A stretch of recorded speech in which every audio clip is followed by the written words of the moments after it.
All right, as the Bay Area prepares for a storm moving into the region tonight, federal, state, and local agencies spent the day looking ahead to the possibility of a winter fueled by El Nino. It was all part of a drill headed up by FEMA to make sure everyone is ready and plans in place to respond if El Nino inundates the state with rain, snow, flooding, landslides, and other damages. Today in the 4x4, we are taking 4 minutes during the 4 to examine our preparedness. We want to bring in our meteorologist, Mark Tamayo now. Now, Mark, we know that you have been watching these models for months now, and we're still on track, right? Yeah, we've been talking about El Nino since last spring, and consistently since last spring, the forecast models have been increasing the strength of this El Nino, and so far everything remains on track. So we're looking out toward the equatorial Pacific, those bright reds and the white shade there.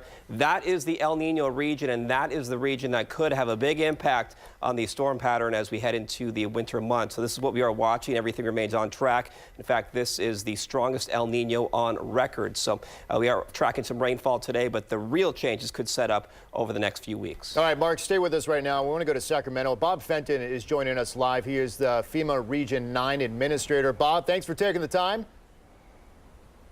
Oh, you bet. Thanks for having me. So let's talk about today. How did the exercise go? What did we learn? Are we prepared? Are we not prepared across the state, especially here in the Bay Area? Yeah, so today we had the whole community here, representatives from California, Arizona, Nevada, all different federal agencies, tribal nations, private sector, public sector. And we looked at the threats of El Nino by looking back at history, at past events, and looked at our ability to respond at the federal, state, and local level.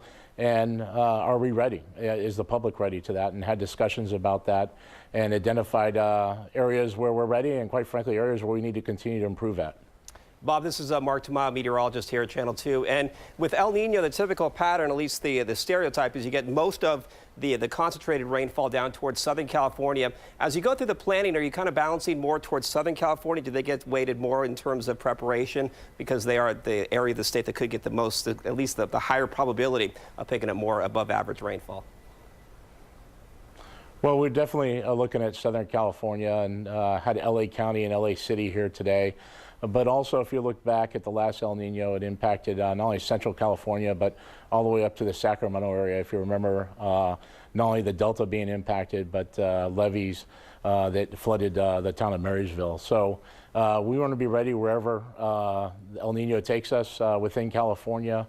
Obviously, with burned areas, more susceptible, number of landslide-prone areas within California, low-lying areas. We want to make sure that California is ready regardless of where the threat is. And Bob, you mentioned it briefly there. Tell us about the areas where we're not quite ready and what do we need to do, and do we have time to be ready? Well, one of the things we talked about with regard to El Nino is because of California's unique topography and the threat to different areas and different states of that soil, if you go from burned area to landslide-prone area to low-lying area, that the messaging may need to be different for different parts of that as the storms move through California. So to be able to target messaging, to make sure that we're able to do that to the whole population, including special needs population, were some of the areas that we identified, to include being able to support Red Cross and local governments in providing shelters. I think I recall the numbers from 97, 98, being around 100,000 people evacuated with about 50,000 that were in shelters. So we want to make sure that those resources are pre-positioned and that we're ready to help the state of California in accomplishing that mission.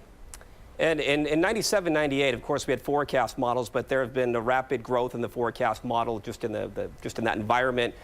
Based on what we're seeing right now, or at least what we could be seeing, if you see a significant event, maybe 5-7 days out from the forecast models, is that enough to trigger an action plan in advance of an event?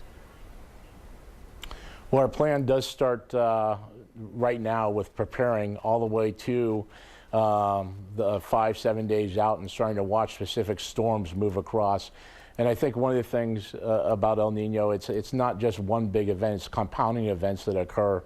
So we want to stay and watch and use as much information as we can from the National Weather Service, from NOAA, from USGS, from California Department of Water Resources to start predicting 5-7 days in front of where the threats may be, where localized impacts may be, so that we can make sure that we have the right federal resources where they may most be needed, so they could be put to work right away if the event requires federal resources. But as we know, our first responders are local government. California has a great capability there, and so does the state, and those will be put to work first with us in reserve if needed. Yeah, it's great to see the federal, state, local guys all getting together there in Sacramento, talking about it and planning for the possibility of this strong El Nino. Bob Fenton, FEMA Region 9 Administrator. Bob, thanks for taking the time.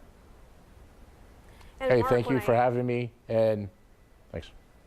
All right, thank you. Thank you, Bob. Sorry about that, Bob. And Mark, I wanted just to bring you back in. One thing that comes to mind is, okay, they're getting ready, right? Our leaders are getting ready. We need to be ready too. Our personal homes, make sure that we're prepared for a whole lot of rain. Well, we always talk about being ready for an earthquake, but also the same goes for storm preparation as well. And actually, the storms we have right now that are coming our way is a good reminder to get ready, because the last strong El Nino, 97, 98, the effects really didn't kick in until the month of January. So we'll see if that happens. It could be over the next few weeks, we could be shifting over to a big pattern change, and we're already starting to see some changes right now that remind us of winter and possibly more significant rainfall. At least that's what the probabilities are telling us right now.